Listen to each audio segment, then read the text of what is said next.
مسیح خداوند میں آپ کو سلام ہو، خداوند آپ کو برکت دے۔ آج ہم لے کر آئے ہیں آپ کے لیے خداوند کا زندہ کلام۔ راست بازی سے ایمان پیدا ہوتا ہے اور ایمان سے راست بازی پیدا ہوتی ہے، اور دل سے ایمان رکھا جاتا ہے اور منہ سے اقرار کیا جاتا ہے۔ آج ہم دیکھتے ہیں بائبل مقدس میں سے رومیوں کے نام پلوس رسول کا خط، اس کا 10 باب، اس کی 6 آیت۔ وہ لکھتا ہے، مگر جو راست بازی ایمان سے ہے وہ یہ کہتی ہے کہ تو اپنے دل میں یہ نہ کہہ کہ آسمان پر کون چڑھے گا۔ خداوند کا کلام مقدس ہمیں فرما رہا ہے، مگر جو راست بازی ایمان سے ہے وہ یوں کہتی ہے کہ تو اپنے دل میں یہ نہ کہہ کہ آسمان پر کون چڑھے گا، یعنی مسیح کے اتار لانے کو۔ آسمان پر کون چڑھے گا؟ آسمان پر کوئی بھی نہیں چڑھ سکتا سوائے اس کے جو آسمان سے اترا ہے۔ آسمان سے اترنے والا ہمارا خداوند یسوع مسیح ہی ہے، جو آسمانوں کے آسمانوں کو چیر کر گزر گیا۔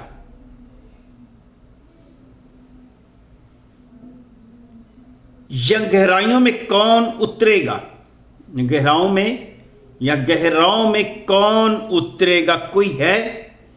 ہمارے درمیان میں کوئی بھی ایسا نبی، رسول، مبشر، کوئی ایسی روح، کوئی ایسا شخص نہیں ہے جو گہرائیوں سے اترے یا اتر جائے۔ گہراؤں میں اترنے والا صرف خداوند یسوع مسیح ہی ہے۔ جب وہ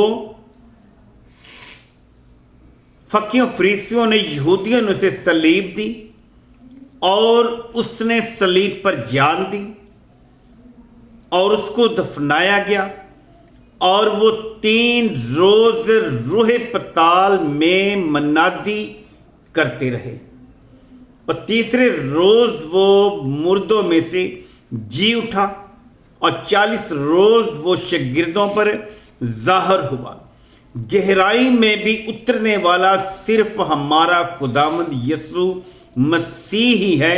کوئی بزرگوں میں سے، نبیوں میں سے، رسولوں میں سے، کوئی انبیوں میں سے کوئی ایسی شخصی طاقت نہیں ہے جو آسمانوں میں سے گزر جائے یا پتالوں کو چیر کر زمین کے نیچے جائے۔ یہ صرف ہمارا خداوند یسوع مسیح ہی ہے جس کی ہم منادی کرتے ہیں۔ وہ ہمارا جلالی بادشاہ ہے۔ بلکہ کیا کہتی ہے یہ کہ کلام تیرے نزدیک ہے۔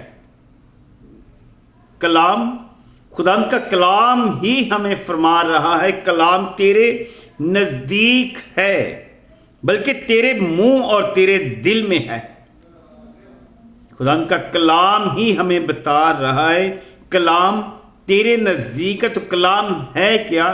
کلام خدا کا بیٹا ہمارا خداوند یسوع المسیح ہی ہے جو کلام ہے۔ وہ کبھی کلام بنتا ہے، کبھی کلمہ بنتا ہے، کبھی انسان بنتا ہے، کبھی خدا بنتا ہے، کبھی فرشتہ بن جاتا ہے۔ خداوند یسوع مسیح میں قدرت اور طاقت موجود ہے۔ وہ آپ کی زندگیوں کو بدلنے کی قدرت اور طاقت رکھتا ہے، کیونکہ اس کا کلام ہمارے منہ میں اور دل اور تیرے دل میں ہے۔ یہ وہی ایمان کا کلام ہے جس کی ہم منادی کرتے ہیں۔ یہ ایمان کا کلام ہے کہ جس کی ہم منادی کر رہے ہیں۔ یہ ہمارا خداوند یسوع مسیح ہی ہے کہ جس کی ہم منادی کرتے ہیں، جو ہمارا خداوند ہے، جو ہمارا منجی ہے۔ کیونکہ ہم نے خدا کے بیٹے پر ایمان رکھنا ہے تو بیٹا ہی سب کچھ ہے۔ کیونکہ ہماری منادی جو ہے، خداوند کا مرکزی پیغام بھی یہی ہے کہ پس تم جا کر سب قوموں کو شاگرد بناؤ، اور انہیں باپ اور بیٹے اور روح القدس کے نام سے بپتسمہ دو، اور انہیں یہ تعلیم دو کہ خدا کی بادشاہی نزدیک ہے۔ خدا کی بادشاہی ان لوگوں کے درمیان میں ہے، خدا کی بادشاہی ان لوگوں کے لیے ہے جو اس پر ایمان رکھتے ہیں۔ خدا نے ہمارے سامنے 4 چیزوں کو رکھا ہوا ہے۔ جب ہم خدا کے کلام کو پڑھتے ہیں، سنتے ہیں اور سن کر عمل کرنا ضروری ہے۔ ہم دیکھتے ہیں استثنا کی کتاب ہے، اس کا 23 باب ہے اور اس کی 13، 14 اور 15 آیت ہے۔ خدا کا کلام کیا فرماتا ہے ہمیں؟ وہ بتا رہا ہے خدا کا کلام، اور نہ وہ سمندر پار، خدا یسوع مسیح جو ہے نہ وہ سمندر پار ہے کہ تو کہیں کہ سمندر پار کون ہماری خاطر جائے۔ خداوند یسوع مسیح ہر جگہ پر موجود ہے۔ جب یونس نبی مچھلی کے پیٹ میں جاتے ہیں تو سمندر کی ہر تہ تک خداوند یسوع ہی اسے لے کر گھومنے والے ہیں۔ سمندر کی تہوں اور سمندر کے پتالوں تک لے جانے والا خداوند یسوع ہی ہے۔ کہتا کون ہماری خاطر جائے؟ کون کوئی ہے جانے والا؟ کسی فرشتے نے ہاتھ کھڑا نہیں کیا ہماری خاطر جان دینے کے لیے، ہمارا فدیہ دینے کے لیے، لیکن یہ خداوند یسوع مسیح ہی ہے۔ جب اس نے دیکھا کوئی ایسا فرشتوں میں سے، نبیوں میں سے کوئی ایسا نہیں ہے جو انسان کے لیے اپنی جان دے، تو خدا خود ہی ان روحوں میں ٹھہر کر اس نے کہا کہ میں جاؤں گا اور اس کو ہمارے پاس لا کر سنائے، اس کو ہمارے پاس لا کر سنائے۔ کون ہے سنانے والا؟ یسوع مسیح ہی ہے، خداوند یسوع مسیح ہی ہے کہ جس نے کلام بن کر، انسان بن کر دکھ سہا اور اپنے باپ کی مرضی کو اس نے جانچا اور مرضی کے مطابق اس نے اپنی جان دی اور ہم تک اس نے خوشخبری پھیلا دی۔ لکھتا ہے کون ہماری خاطر جائے اور اس کو ہمارے پاس لا کر سنائے تاکہ ہم اس پر عمل کریں۔ کوئی ایسی کتاب، کوئی ایسا الفاظ نہیں تھا کہ جس پر ہم عمل کریں۔ عمل کرنا تو صرف ہم نے خدا کے زندہ کلام پر ہی عمل کرنا ہے، یعنی کہ خدا یسوع مسیح کی باتوں پر، بلکہ وہ کلام تیرے بہت نزدیک ہے۔ خدا کا بندہ موسیٰ بتا رہے ہیں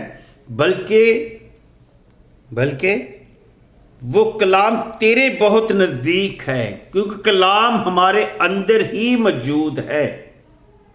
نزدیک وہ بتا رہا ہے کلام، بلکہ وہ کلام تیرے نزدیک ہے۔ یسوع مسیح جو ہے وہ ہمارے نزدیک ہے، بلکہ ہمارے اندر موجود ہے۔ ہم اس کا گھر ہے، جو کہ ہم نے دل سے اس پر ایمان رکھنا ہے اور منہ سے اس کا اقرار کرنا ہے۔ لکھتا ہے عمل کرے۔ دیکھ میں نے آج کے دن زندگی اور بھلائی اور موت اور برائی کو تیرے آگے رکھا ہے۔ 4 چیزیں خداوند نے ہمارے درمیان میں رکھی ہے۔ ان 4 چیزوں میں سے کسے ہم قبول کریں گے؟ کیونکہ پہلے نمبر پر ہے زندگی اور بھلائی۔ زندگی اور بھلائی، یسوع مسیح خداوند کہتے ہیں کہ راہ، حق اور زندگی میں ہوں۔ زندگی کو چننا ہمارے لیے ضروری ہے کیونکہ وہ ہمارا خداوند یسوع المسیح مننچی ہے۔ اور بھلائی، خداوند یسوع مسیح نے بھلائی کی ہر کسی کے لیے، اس نے بڑے بڑے معجزے کیے۔ خداوند یسوع مسیح نے کسی کا جنازہ نہیں پڑھا، بلکہ جب وہ مردوں کے درمیان میں ٹھہرے، سو خداوند یسوع مسیح جب ان کے درمیان میں جا کر ٹھہرتے تھے تو وہ مردے اٹھ کر کھڑے ہوتے تھے۔ یسوع مسیح نے بھلائی کے کام کیے، 10 کوڑی کو پاک کیا، اندھوں کو آنکھیں دی، بیماروں کو شفا دی، کوڑیوں کو پاک کیا اور برائی کو تیرے آگے، موت اور برائی کو تیرے آگے رکھا ہے۔ موت بھی ہمارے درمیان میں ہے اور برائی بھی ہمارے درمیان میں ہے۔ ہم لوگ جو ہیں